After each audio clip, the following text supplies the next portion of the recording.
just wanted to say thank you to everybody for being here. A big welcome. I'm here this evening. Here it's 9:30 at night. I'm on the Algonquin Anishinaabe territory of the First Nations of the Algonquin Anishinaabe here in Ottawa.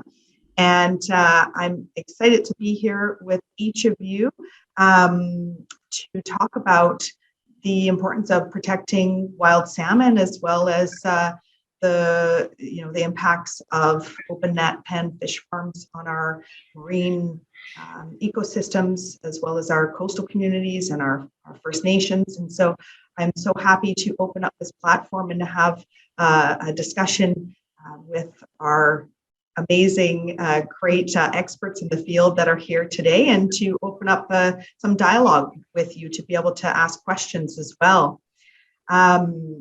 I will tell you that this will be recorded, and so most likely that will not mean that you will be in the video, but just to be safe, if you really don't want to be included in the video, feel free to turn off your cameras. So just some housekeeping issues. Another thing is that in the message box, which if you look on the bottom of your screen, you'll see chat.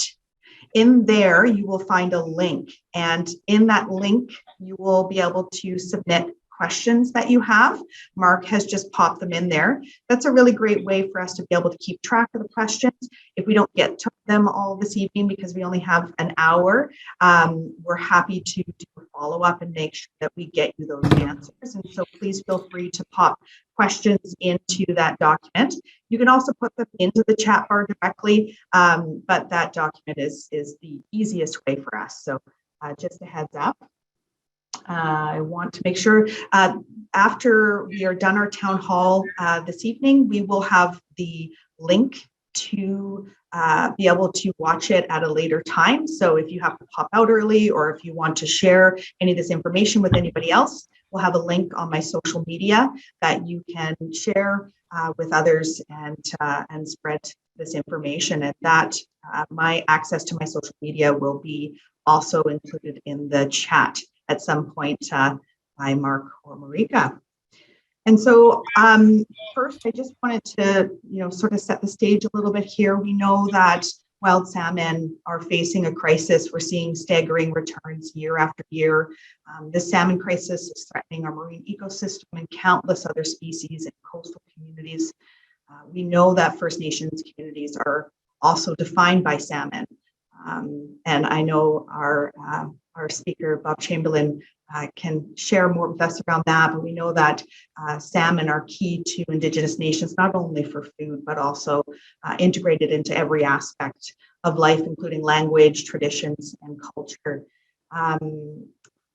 We know that these salmon declines are attributed to many factors: climate change, warming oceans, pollution, overfishing, but there's no denying that fish farms, open net fish farms, have a big impact on our wild salmon.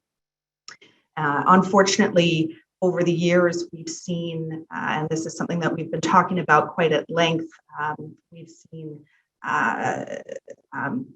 much of the science that has been brought forward that showed the damage being done by open net pen fish farms being suppressed or not being made available to the public. It's unfortunate that has happened, because if we had had that information earlier, I wonder if we would be in a different position today.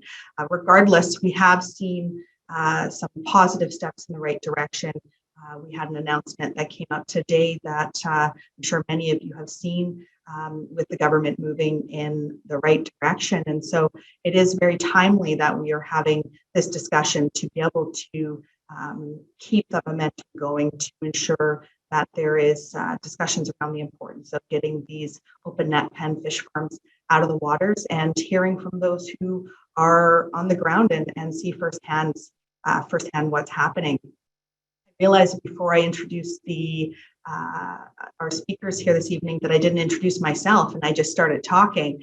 But I am the Member of Parliament for Nanaimo Ladysmith, which of course is located on the traditional territories of the Snuneymuxw, Stabinus, Snoutnawis, and Liaxin First Nations.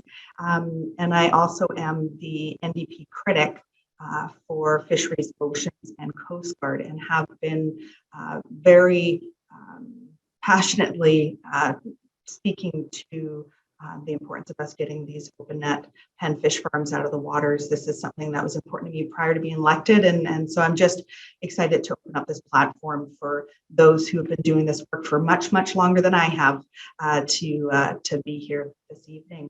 And so with that, I'd like to introduce our speakers who are here this evening. I guess I'll go through first and just introduce them. The first speaker that I have on here is Glamback, also known by many of us as Bob Chamberlin. Bob Chamberlin is a longtime friend, is the chair of the First Nation Wild Salmon Alliance. He was previously elected as the chief counselor of the Quikway Sutinuk Hihust Miss. So close. I messed up the end there. I'm so sorry, Bob. I'm practicing and I will keep practicing until I get it right. It'll be a test next time you see me.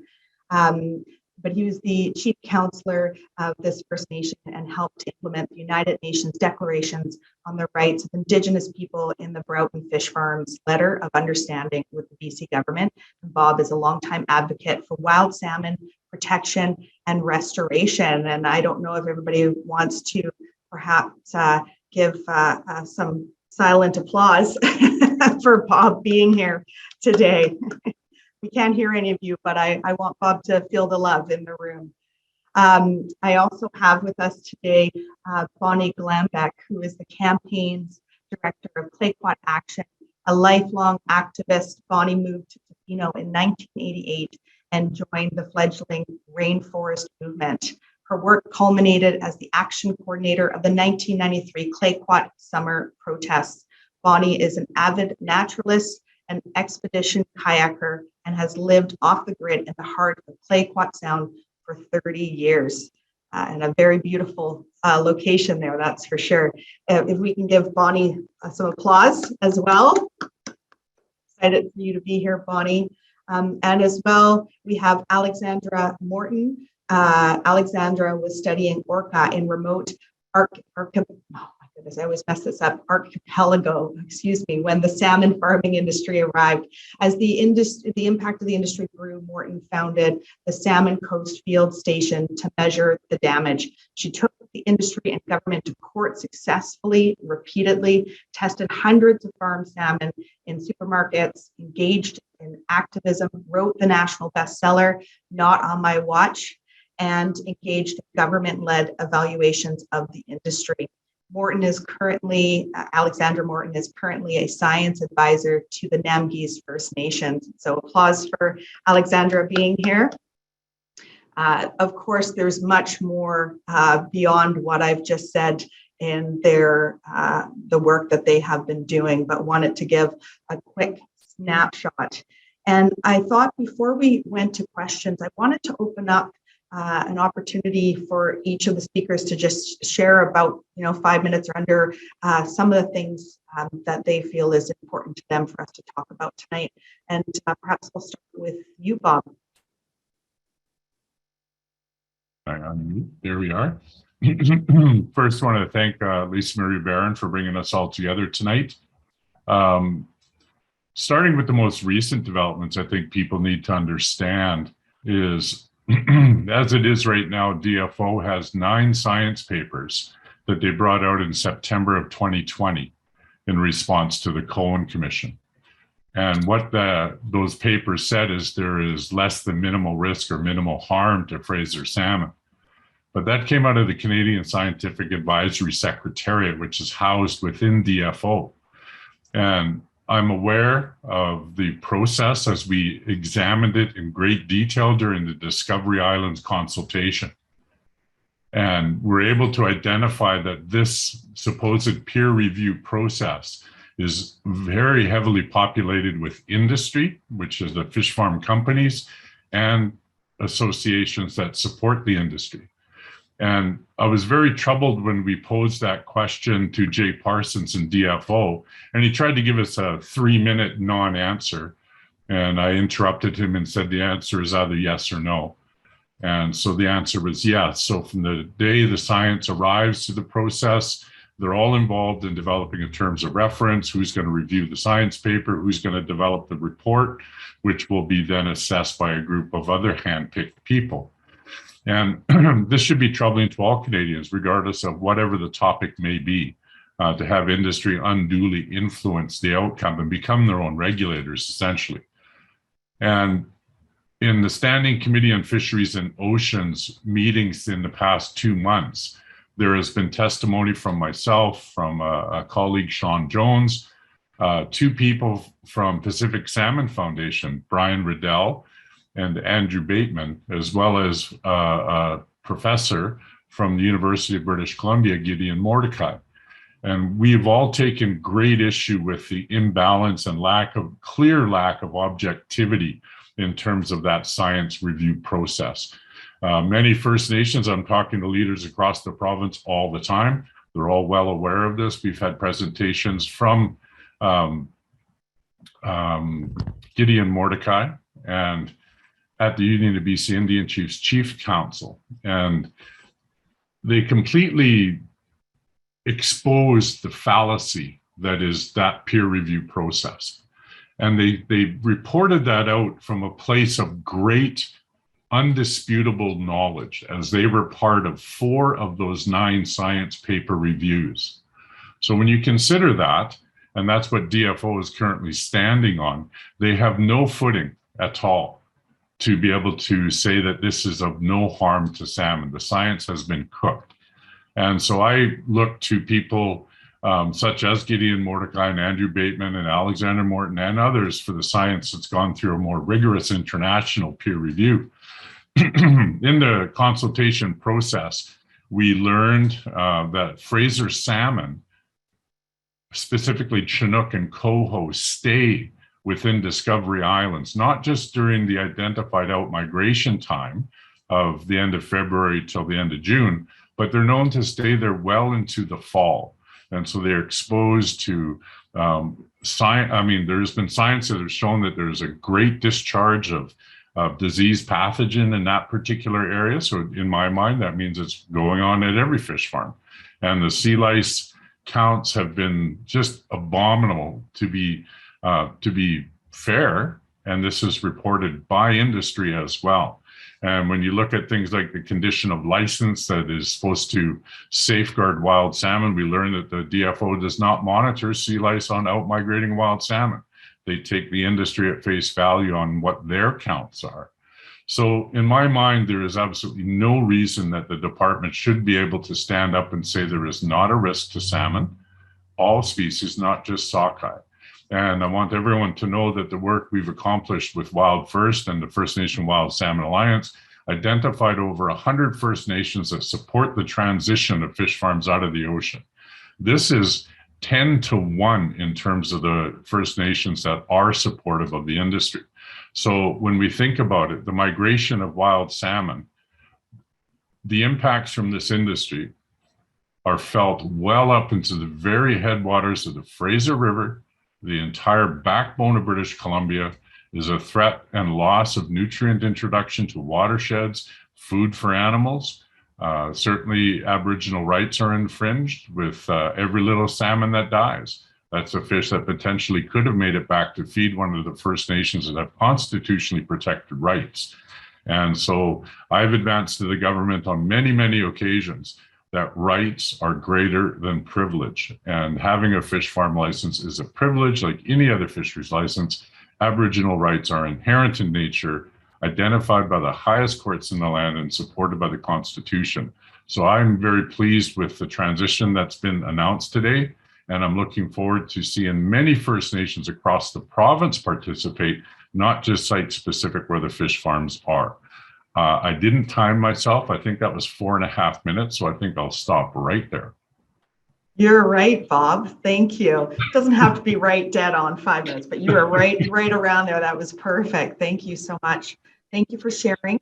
Bonnie, did you want to share? Sure, thank you. Thank you for bringing us together, Lisa Marie. I think this is a really important discussion to have at this time in history. Just for a bit of background, as you mentioned, I live in Tofino in Kla'okwiat territory, and our region is really well known as being the last really large intact rainforest on Vancouver Island. So we have many river valleys that have never been logged that have the original temperate rainforest, beautiful habitat for wild salmon. And yet the salmon populations here are in drastic decline, edging towards extinction. And we feel very strongly that one of the reasons for this is the open net pen salmon farms, which are clogging up the migration routes here in Clackwood Sound. There's over 20 open net pen salmon farms here on the migration routes. We have two companies. Cermak is operating here, as well as Creative Salmon, who are farming the Chinook salmon. And there is some definite problems with that, passing on pathogens to local Chinook populations, as does Cermak as well. Our organization has a program where we go out and monitor the fish farms, and what we've seen over the years has just been heart-wrenching and shocking, to be honest. We've seen sea lions being shot, recently trapped in the fish farms. I think that really a lot of people probably heard about that in the news. Sea lice here are epidemic on the fish farms, and it's wiping out the young smolts that are coming out of the rivers here. And it's really having a huge impact. The company is really trying to put out the image that they're trying to get on top of their sea lice here in Clackwood Sound. They're using pesticides, which are having impacts on other parts of the marine ecosystem because they target crustaceans. So this is having an effect on the overall food chain. And recently, Cermak has been dumping pesticides within the gray whale feeding habitat, and this is potentially killing off the copepods that the gray whales come here to feed on. So there's real concern right now over the gray whale populations that are beginning to starve. And these are local resident gray whales. So, this is a real concern. As well, we're finding herring trapped in the fish farms, and they're becoming involved in these sea lice treatments. So Cermak is also using what's called a hydrolyser. And what's involved there is that they basically vacuum or suck the fish farm fish out of the pens and run them through a power wash. And that often damages and kills the farm salmon. It's very, very stressful, and it can cause disease outbreaks and lower the immunity of the fish and sort of set into motion other viruses and pathogens being passed on to the wild salmon. And what's happening, we've discovered recently, is that the herring that are trapped in the farms are actually getting sucked up into this treatment as well. And they're too small to withstand the pressure of this washing. And we've been finding hundreds of herring floating around the farms, and they're dead. They can't survive that treatment. So these are just some of the impacts that we've been seeing over the years. And we're very, very convinced that if these farms were taken off the migration routes and brought out of the water, that it would have an incredible impact on the wild salmon survival here in Clackwood Sound. We've also been monitoring Cermak's experimental semi-closed containment system. And we looked at it and watched it and dove on it and kept a close eye on it throughout its trial period. It was eventually shut down by Cermak and declared a failure because of a technical system fault. And when we dug a little bit deeper to find out what had happened, we discovered that they shut it down because of fish welfare issues. And what they found was that it was chronic exposure to high levels of ammonia. And what that means is that the fish were essentially breathing or in their own urine. And so this was causing the fish to die. So Cermak had to harvest those fish and call the experiment a failure. And so this is one of the reasons why we are quite adamant that fish farms need to get out of the ocean, because these semi-closed containment systems are not ready and will probably be decades before they're ready. And we really feel that the industry needs to move on to technologies that have been proven, such as land-based closed containment, and completely separate them from the wild salmon and the ocean environment. I think I'll just leave it there. Thank you so much, Bonnie. All very helpful information, and we'll keep on with questions after. Just before we move to Alexandra, I'm noticing more people are trickling in, so I just wanted to quickly say welcome to those who are joining. If you have questions for any of the speakers, I'm noticing some questions coming in. Thank you to those who are submitting questions. Please do so. There's a link in the chat. If you click on the chat bar, you will be able to click on a form, and through that form you can ask your question, and that will allow us to make sure we get to everybody's questions, whether it be through this town hall or following up later on. So please click on there and submit your questions, and let us know who you'd like the question to go to, or if it's going to all the speakers, we'd be happy to do it. And then also to let you know, this is recorded, so if it is important to you that you're not on video, please just turn your video off, although it's most likely it'll just be the speakers on the video. So thanks for being here. Alexandra, did you want to speak a little bit as well? Sure, I'll go quickly so people can get to their questions, but the decision today was very important, and it's confusing to people, but essentially what happened is that the licenses in the Discovery Island, which are so contentious because they are on the migration route of the salmon of the Fraser River, which is the biggest migration route in the world, they were not renewed. They have been dormant now for over a year, and but there will be a consultation process. So that satisfies some of the legal challenges that were around the closure of those farms. But then for the rest of the industry throughout British Columbia, they were issued 2-year licenses, which for many people sounds like a long time, but when the industry puts a fish in a farm, it takes up to 2 years to grow them. And so essentially what that decision was saying was, you know, grow the fish you have in your farms, but if you keep putting fish into the farms, you get transition or you get permits to transfer them into the farms. You may not have a license long enough to grow those fish to maturity. So it's a heads up to the salmon farming industry that they really can just grow the fish that are in the farms currently. The work that I've done, I mean, I'm a biologist. I never intended to get involved in any environmental issue. But as was mentioned, I was living in a remote area with studying the whales, and the industry moved in. So I've done a lot of things. I've done a lot of work on sea lice, and I've chased viruses around. I've tested farm salmon in supermarkets and all over the rivers. But one of the extraordinary things about living in Canada is the Access to Information Act. It's actually a website, a government website you can go on, and for $5, you can order the conversations between government staff. And over the past 12 years of doing that, I know what is going on between the Aquaculture Management Division and the Science Department within DFO, and it's just not right. There's a lot of behavior that has gone on to protect the salmon farming industry. That's why I wrote the book, not on my watch, is because I just felt like there had to be a record of all of this. But essentially, the DFO staff over the years, not only, in my view, ruined the wild salmon populations, they also ruined the salmon farming industry because they never forced it, made it meet the expectation of Canadians. They always kind of like, oh, this virus is not a problem, when other scientists say it clearly is. We currently have farms that entered the juvenile outmigration period almost 5 times over the limit that they are allowed, the threshold to protect young wild salmon. They can't control their sea lice, and this group within DFO, I feel, are always covering for them. So this makes it difficult for any minister or government to really operate, because if you don't trust your staff and you're not getting the right information, then you can't make good decisions. But as Bob mentioned, a lot of us testified in front of the Fisheries Standing Committee.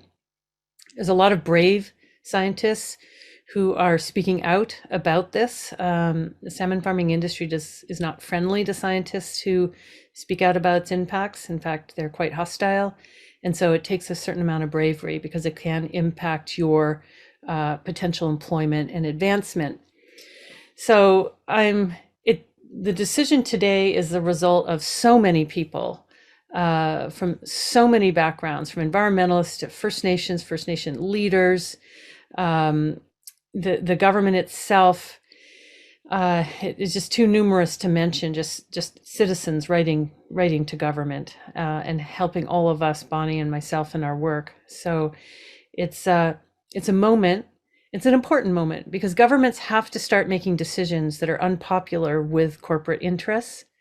They have to start protecting the things that don't have lawyers, don't have lobbyists, like clean air, water, and food, and salmon. Otherwise, we're just not going to survive. So it was an important decision on many levels, but there's a lot of bumps in the road ahead, and there's a lot of turns and opportunities for things to go sideways. So it's not done by any means, but it was a good, important, solid step. And I'm hoping that the barrier of disease around these farms will be lifted, and these fish can once again make it to the open ocean, which they need to do to complete their life cycle. Thank you, Alexandra. I didn't realize there was a $5 charge for you to access that information. That's a little troubling. That's news to me. That's many $5. I'm sure that you've had to spend. Thank you. They take Visa. And just a quick mention to anybody, there's people that continue to trickle in, which is great. This is recorded and will be available through my social media. So if you've missed anything, feel free to watch it later. It will be available, just a heads up. And also you can submit questions on the side, but I don't want to keep repeating because we don't have much time. So there's some questions in here I wanted to get to.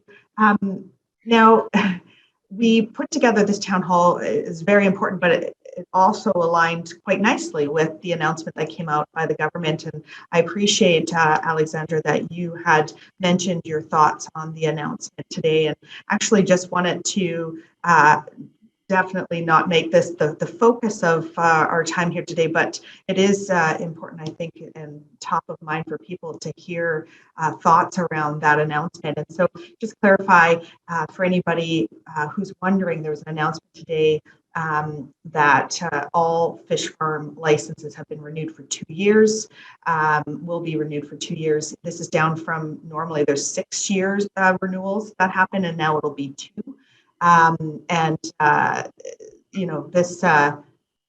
This signals that open net pen fish farms aren't guaranteed past 2025. So, which was the initial commitment, which is good. It's showing a commitment to move forward. There's also going to be a consultation process, which I'm told will commence as soon as possible across British Columbia and around the Discovery Islands. They're not renewing the licenses, but they're going to be doing another round of consultations to try to decide how to come to a better decision, which I'm hearing will come in the next 6 months or so. And so an interesting announcement that came out, and timely that we have all 3 of you here right now. And I'm just wondering, Bob or Bonnie, if you wanted to add any additional thoughts around that announcement. Do you feel like we're moving in the right direction? Any concerns around the announcement, or just some thoughts around that? Ladies first, Bonnie. Bob. I think one thing that our organization is very concerned about is the potential for the industry to stay in the water, to stay in the ocean. I think this would be a half measure and also a waste of money if there is money going towards experimental technologies or exploring new ways of doing this. I think that these systems just aren't ready enough. The salmon are really, really hanging by a thread. And although today's decision is very positive and very, does signal hope, for the salmon, it's not going to change much of what's happening on the ground, because these farms are still in the ocean every day, pumping out pathogens and parasites. So I think that as we go here, I think one of the important things for the public to remember is to request that these farms do come out of the ocean, and that if they are going to continue to farm in British Columbia, that it be done on land, and not to take sort of a misstep and try to keep these systems in the water, because the technology is just not there yet. And we've seen that with the semi-closed system in Clackwood Sound here. Thank you, Bonnie. Bob? I just pick up on the semi-enclosed. I mean, that was something that was presented during the Broughton Archipelago LOU. And really, it's not an answer whatsoever. Sea lice larvae will perhaps be diminished, perhaps, but disease pathogen shed will continue. And I want everyone to understand that fish farms are located in places where there's good tidal flush. And so that assists in the magical dispersion of all the waste that comes out and brings oxygen-rich water. But it also brings little fish because they don't buck the tide until they come back up the river. But today's announcement is a step in the right direction.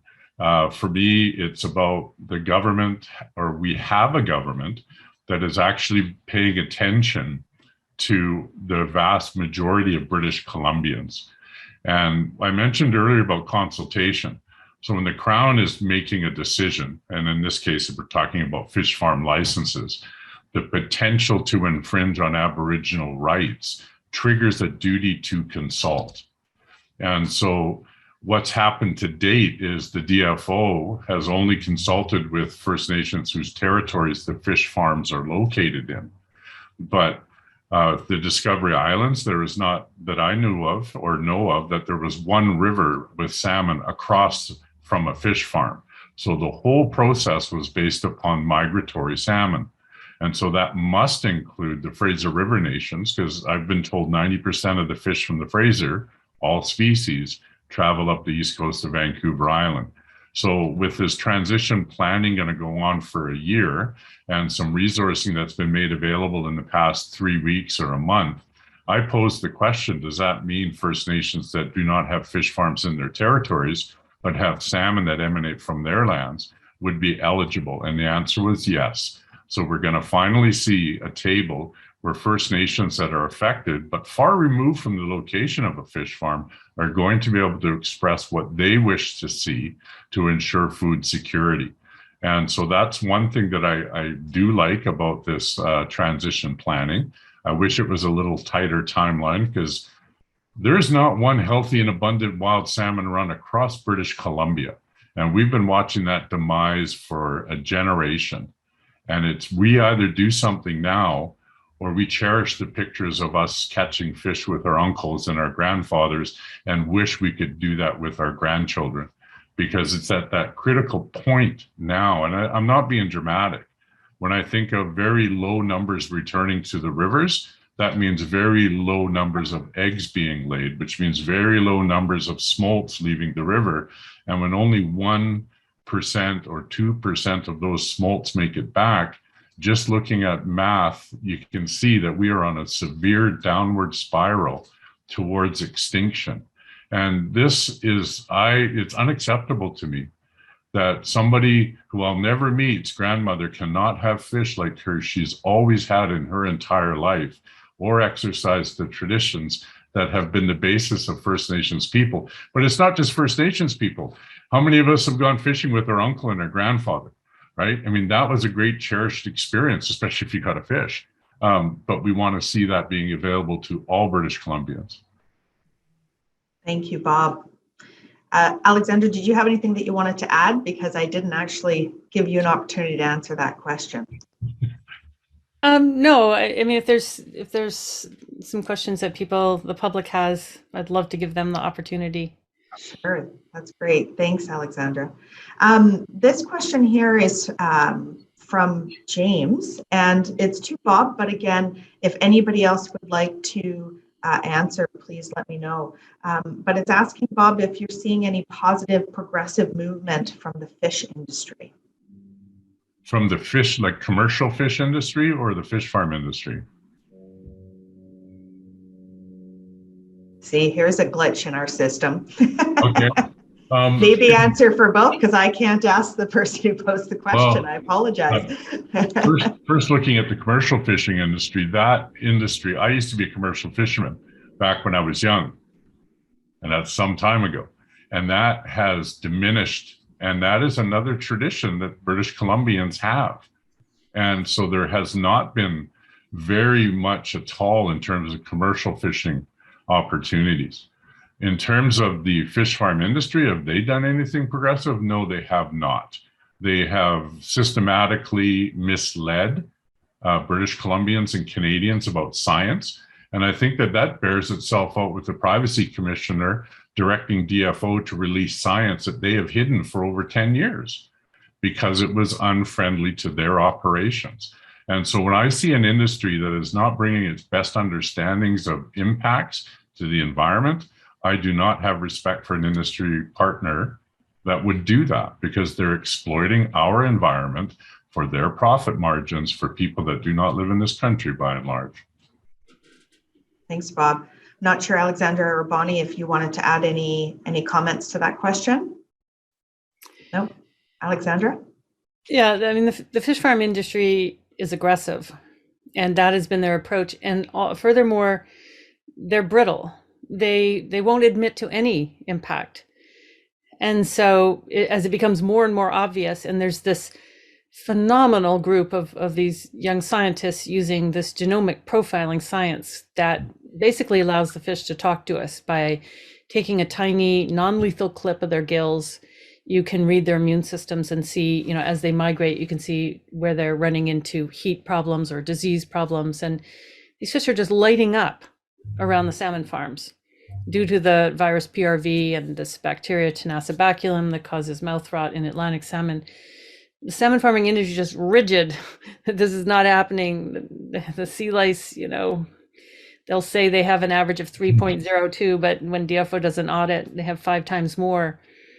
So they haven't helped themselves in this way. And it's tragic, because had they decided they were here for the long term, they might have moved to closed containment years ago, and Canada might be a leader in closed containment, but furthermore, still have our wild salmon populations. And so it hasn't really worked out for anybody, this type of rigid, aggressive behavior. Oh.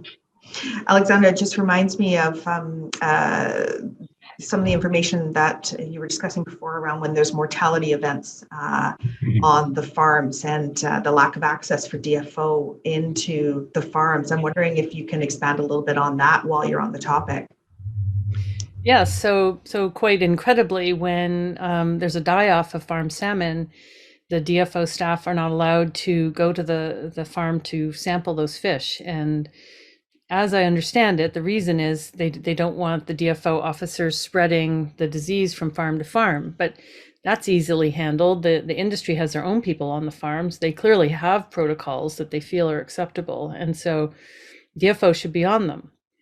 And so, you know, today, when the salmon farming industry tells us that they lost fish due to low oxygen or due to toxic algae blooms, I don't really have a reason to believe them. I want the evidence. I want somebody else to just go back that up.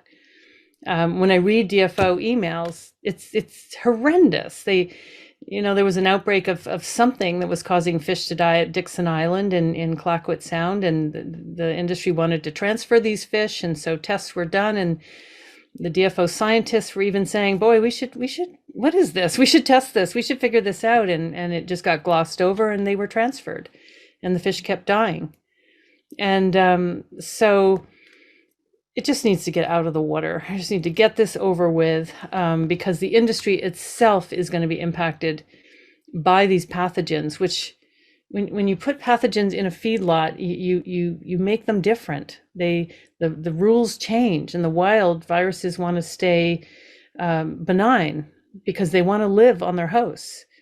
But in a captive environment, in a feedlot, they grow teeth and claws. They become more virulent because all the animals are going to die anyway. There is no long-term strategy for these pathogens. And so they become increasingly virulent. They become drug resistant. They become dangerous.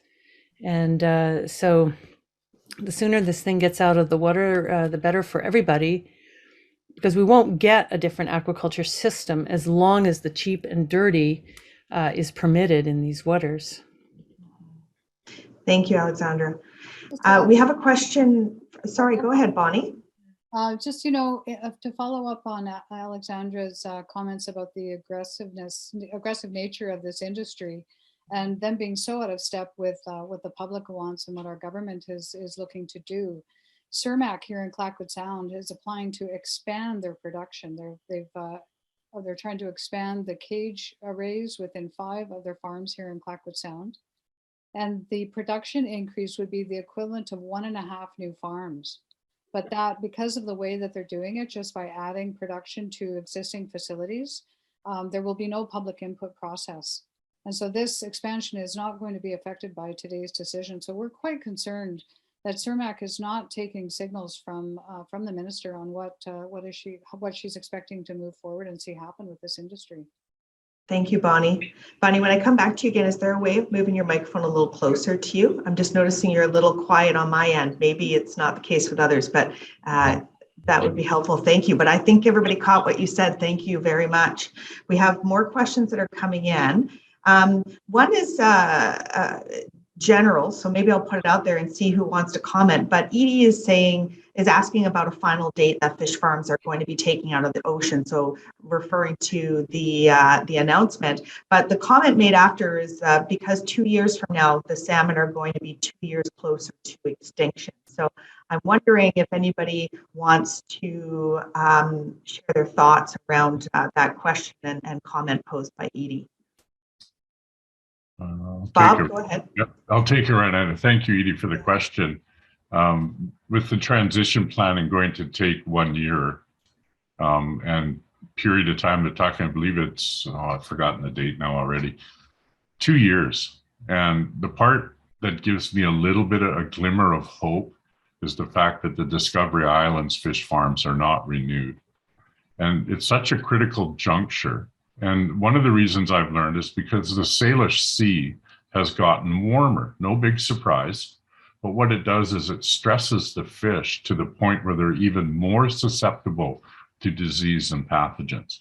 And when Discovery Islands has been clearly shown as a hotbed for Tenacibaculum and sea lice, even that breather as they make their journey, perhaps they won't be as stressed when they get to the north end of the island. But the problem is when you get across from Port Hardy, the very same concerns and scenarios are at play because of the fish farms up there. But the one thing I'm concerned about is sea lice. And the reason being is because when they're stressed, and if they get a sea lice or 2 or 3 on them, they're finished, they're dead. And, you know, industry makes a big deal out of these, you know, freshwater baths and the hydrolyser. But what it does is it takes fish from a fish farm, goes across the channel and around the point and cleans them and discharges all the sea lice and larvae into the ocean anyway. So it's not an answer to protect wild salmon. And then they bring them back and put them in the fish farm where most likely they get reinfected because they're beside pens that haven't been cleaned yet because it takes days to accomplish this. And the problem that I see with DFO is they don't monitor sea lice levels on outmigrating juvenile salmon. I was appalled when I learned that in the Discovery Islands consultations. They don't do it. And they don't have a policy for aquaculture and fish farms in particular to implement the precautionary principle. So that means they look around for tidbits of this and that, say, oh, this is how we're enacting the precautionary principle, but there's no policy to live up to. Thank you, Bob. I think just because there's many more questions coming in, I'm just going to build off what you've just answered and ask the next question to Bonnie and Alexandra. And of course, Bob, you can also add to it. But Bob has asked, does new sea lice treatments work in protecting salmon? I'm wondering if you wanted to expand on that, Alexandra or Bonnie. No, Okay. they don't. The sea louse is this remarkable animal. I know they're natural on this coast, but it turns out they build resistant to all kinds of things. And the salmon farming industry does post their sea lice numbers. We know they're not highly accurate. There was a research paper saying they're up to 50% underreporting. But even looking at their numbers, for example, in Quatsino Sound this year, they never did get their lice numbers down. And it's alarming because they used freshwater treatments, hydrogen peroxide treatments, the power washing treatments. And they, in the end, harvested the fish when they were over. They just stopped counting the lice and they got the fish out of the farms. This tells me that these lice are out of control and they are never, to their credit, they tried. They've brought in these huge ships from Norway, which didn't work there, and they're not working here. They are putting on some kind of show to the tune of millions of dollars, but it is not working. And I don't know why they're so rigid and they don't just move into tanks if they really want to grow salmon and just stop this whole charade. Thank you, Alexandra. Bonnie, did you have any thoughts that you wanted to share? Just, you know, with these sea lice treatments, we were sampling the effluent that was coming off of the hydrolyzers, and we were discovering live sea lice coming off of the hydrolyzer. In other words, they're taking them off their farm fish and releasing them into the environment, which is a violation of their conditions of license. However, there's no penalty for that. There's no oversight. And the other thing that I'm really concerned about is the cruelty to the farm fish themselves. And they're going through these treatments, putting them under incredible stress and probably, you know, causing more disease outbreak than they would have had if they'd just been left alone and not treated for the sea lice. So it's kind of a downward spiral of sea lice explosion and also viral pathogens being passed on at a higher level because the fish themselves become so stressed. Thank you, Bonnie. I see Bob would like to add as well. Go ahead, Bob. For the average Canadian, if you hear there's a 3 lice average, that may seem like an innocuous number. But when you're thinking, or when you realize we're talking about anywhere from 500,000 fish to 1 million fish on one farm, and the same at the next, and the same at the next, we're talking about millions of sea lice that are producing, I believe, hundreds of larvae. So when you do the math, it's a huge amount of larvae free floating in the upper water column where wild salmon smolts are. And their only purpose in life is to find a host. And so when you start to think about it, when a school of smolts goes by one farm and then another, and then another, and then the tide brings that cloud back again, we're talking about a great availability of larvae just waiting and looking for wild, or a host, any host. But when it's out migration time, it's wild salmon. Thank you, Bob. I have a question from Gord, and Gord asks, doesn't land-based fish farming just end up flushing toxins into our ocean? Any thoughts on that? It's not directed at anybody specific. Well, not if it's recirculating systems, which there's been a lot of work done on that. But you're right, Gord. You need to watch that those kinds of systems are not allowed. But apparently, they have technology where they can recirculate it, and there's a lot of investment and work going into this because there's people who believe that it works. I mean, there's other issues with raising salmon in tanks, and one of the big ones is the feed, because they do go fishing to feed them, and then they have less fish in the end. So it doesn't really make a lot of sense, but they can apparently contain the waste, I'm told. I think back to an email that Alexandra sent to me, must have been a couple of years ago. There's an industry publication called Intrafish, and they announced a monthly newsletter talking about the hottest growing sector in the aquaculture industry globally, and it was land-based closed containment. And I am having a meeting on Friday with a gentleman that's got an operational land-based closed containment that is using the waste, and it's like vertical alignment and creation of employment and revenue from every aspect.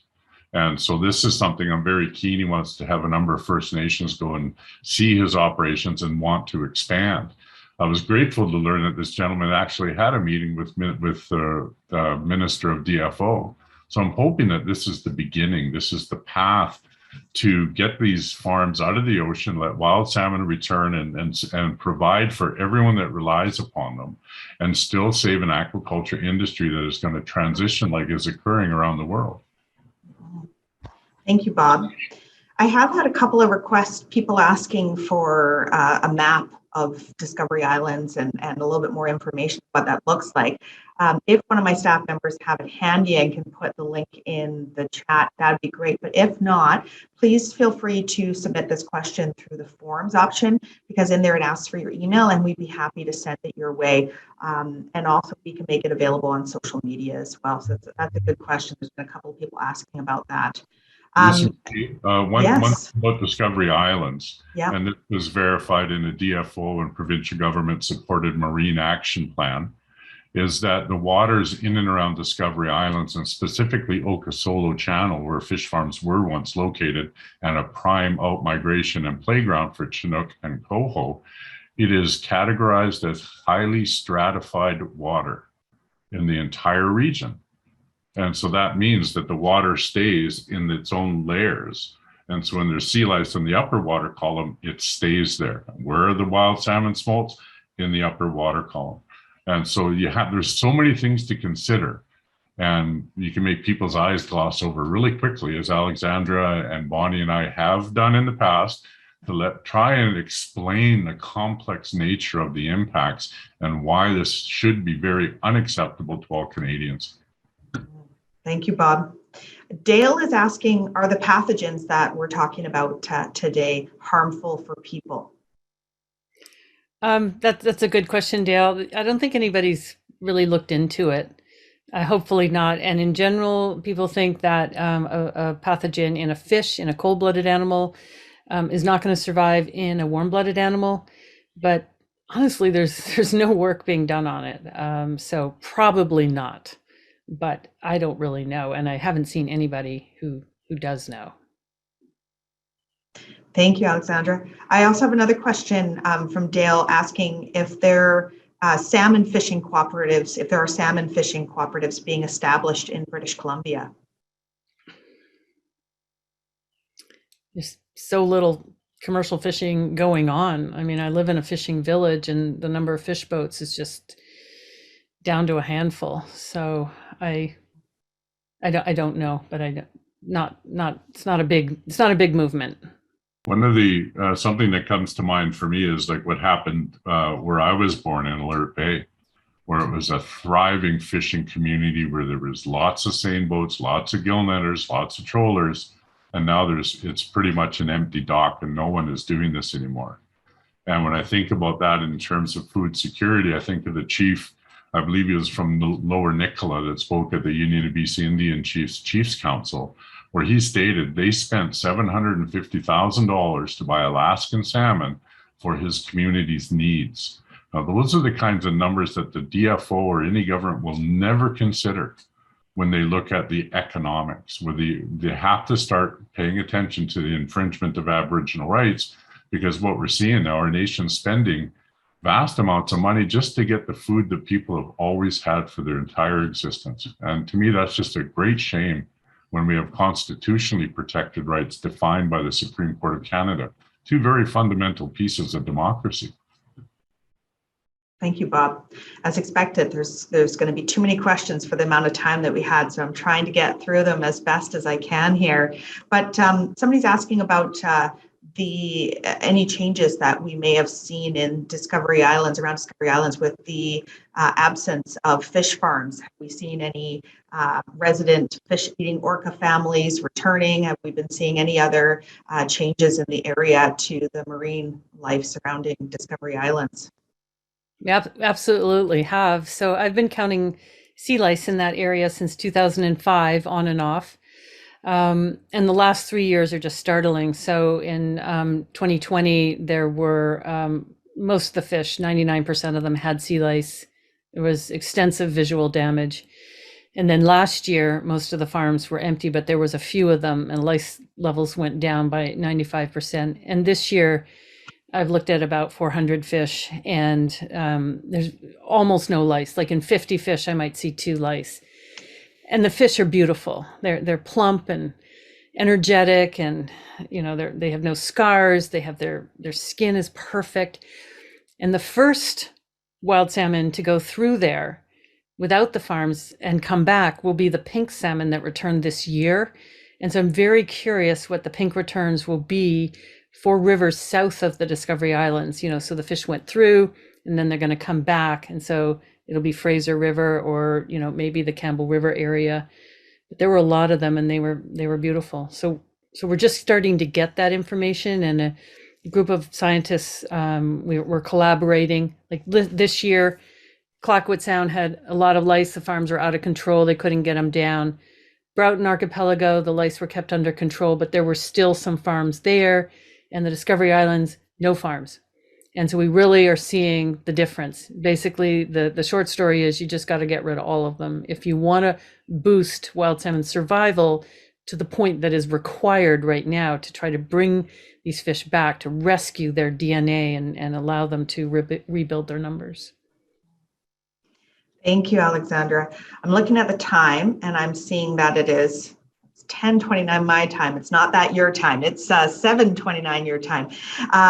I think if it's okay with everybody here, I'm going to try to get one last question in and just run a couple minutes over. And what I would like to do is make sure that anybody who may have put their question in the chat bar, submit it through the form in the link that's in the chat bar, so that way we can get you the answers through email that you're looking for.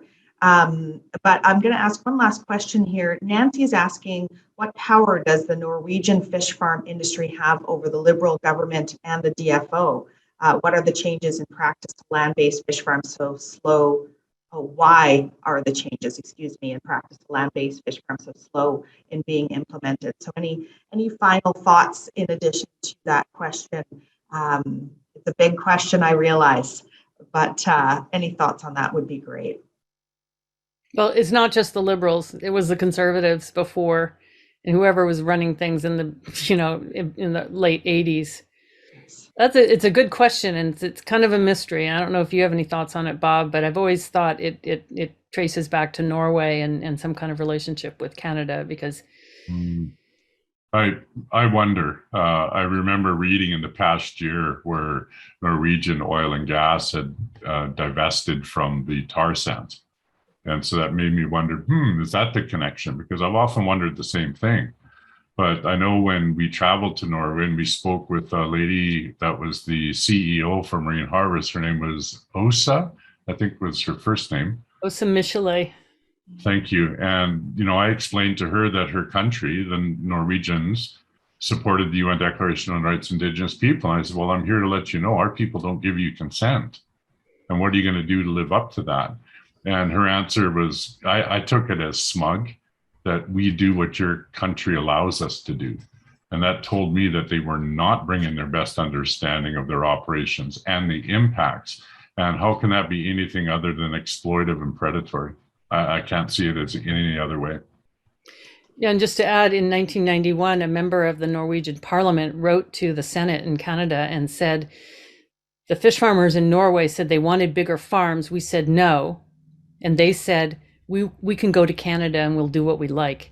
And then he said, this is a very hot subject, I think. The man's name was John Littenham. He's passed on now, but we were warned, but it still happened. So it's a really good question. Who let this in?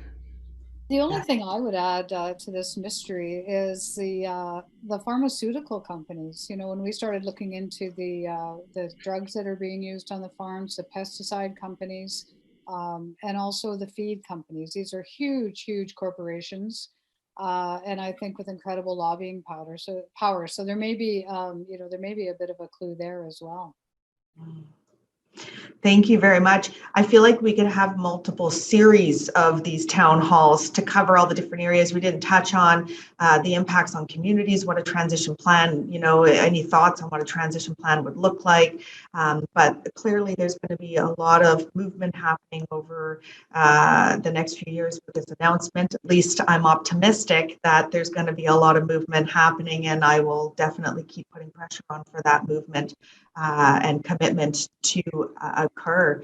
But I just want to express my deep gratitude to each of you for being here today, for sharing your wealth of experience and knowledge, for your ongoing advocacy for protecting our wild salmon and our marine environments. Your work does not go unnoticed, and I hope that despite the pushback that you've each experienced over the years, that I hope you know that your resiliency is noticed. Resiliency is noticed. Those are hard words to say after each other.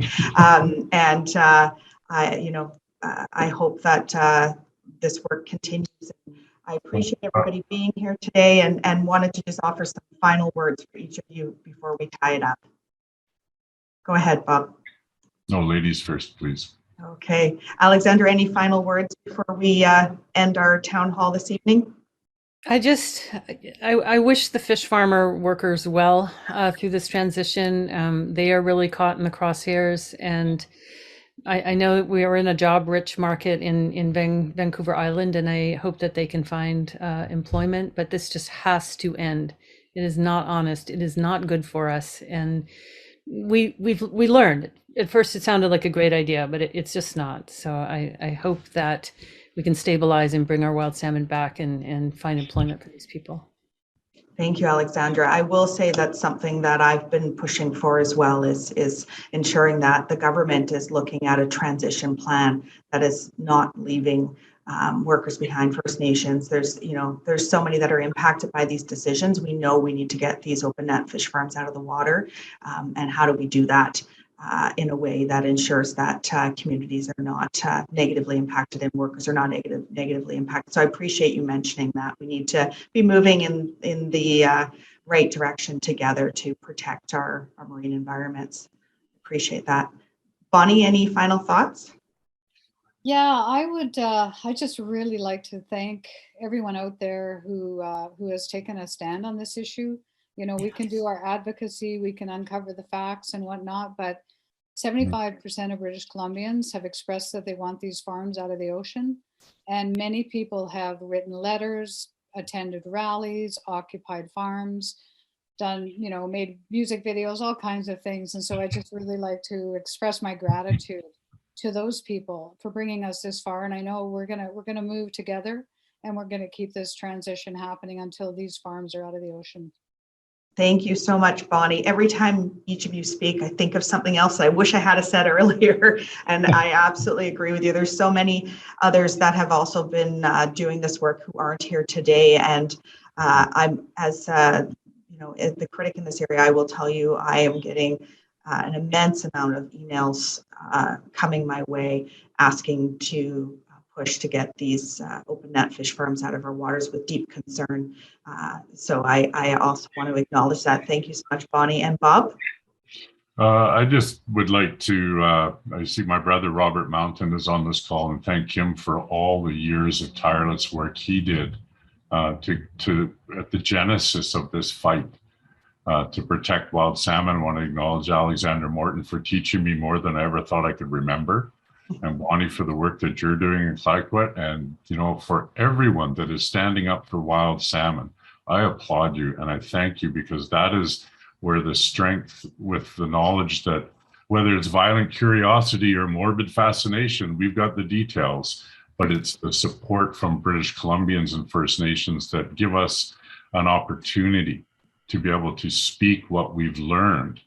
And, for Alexandra, for all those $5 you spent on the access to information are just priceless. And Lisa Marie Barron, I want to thank you for your tireless work. I want to acknowledge you for your private members bill for the transitional land-based closed containment. It's a critical time with a minority government. I was so happy when I learned about the private members bill. It shows to me that the NDP and yourself have got your ears to the ground. You understand what's important to Canadians and British Columbians, especially in relationship to wild salmon. And we're getting closer, a lot closer than we were decades ago. And I really do hope that we're in time for the wild salmon for all of us. Thank you, Bob, and thank you for mentioning the private members bill. And ultimately, this is not a partisan issue. This is impacting all of us. And so I'm really happy that we're able to come together and have some discussions around how to move forward. Much appreciated. I am always awkward at ending these things, so I'm just going to pull the Band-Aid off and say I am so grateful to each of you for being here. Please reach out with any questions that you have. If you don't have a chance to submit that form, I'm always available through email or phone or text or whatever works best. But let's continue the conversation, and I'm grateful for all your work and for each of you being here. And let's keep spreading the word and putting pressure on the government to do what's right. Thanks very much, everybody. Thank you, everybody. Here. Thank you, everyone. All the best. Stay safe.